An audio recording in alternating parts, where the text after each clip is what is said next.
이 책은 자녀의 눈으로 바라본 어머니와의 관계, 그 속에서 피어나는 애증과 갈등, 그리고 서서히 찾아오는 해방의 여정을 담고 있다. 제목인 나는 엄마가 죽었으면 좋겠다는 결코 문자 그대로 엄마의 죽음을 바라는 뜻이 아니다. 오히려 서로의 관계를 원만하게 타협하고자 하는 과정에서 느껴지는 심리적 불만과 답답함이 담긴 외침이다. 그리고 그 외침에는 자신의 삶을 온전히 살고자 하는 심리적, 경제적, 독립에 대한 갈망이 숨어 있다. 누군가의 기대와 요구 속에서 벗어나 마침내 자기 자신으로 살아가고자 하는 마음의 목소리이다. 즉, 나는 엄마가 죽었으면 좋겠다. 라는 소원의 의미 변화. 죽음이 아닌 나를 옥죄는 엄마의 역할을 소멸. 우리는 살다 보면 어머니를 원망할 때도 있다. 그때 어머니를 원망하기보다는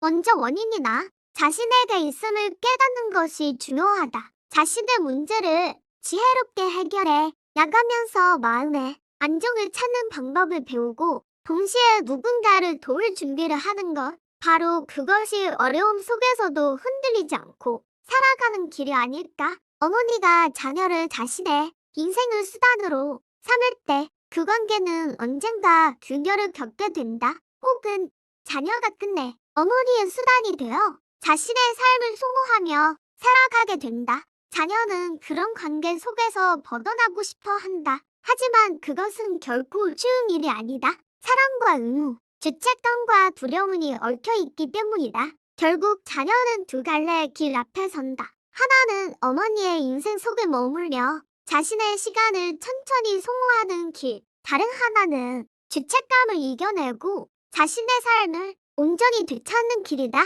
누구도 그 선택이 옳다고 단정할 수 없다. 다만 분명한 것은 진정한 해방은 누군가의 삶이 아닌 자신의 삶을 살아갈 때 비로소 시작된다는 것이다.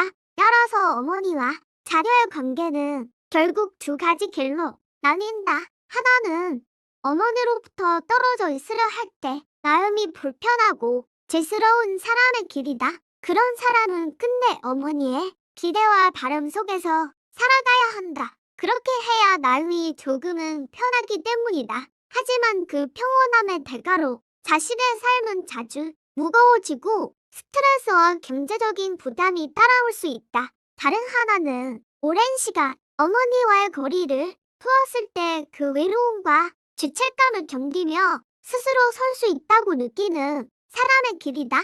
그렇다면 더 이상 미안해하지 말자. 그 마음의 고통이 결국은 당신을 독립시켜 줄 것이다. 죄책감 없이 당신의 인생을 편안하게 살아도 된다. 인생은 결국 자신을 중심에 두고 자신을 사랑하며 살아가는 것이다. 자기 행복을 선택하는 것이 이기적인 일이 아니라 오히려 가장 건강하고 성숙한 삶의 모습일지도 모른다. 그리고 이 글은 화려한 문장이나 깊은 지식을 보여주기 위한 글이 아니다.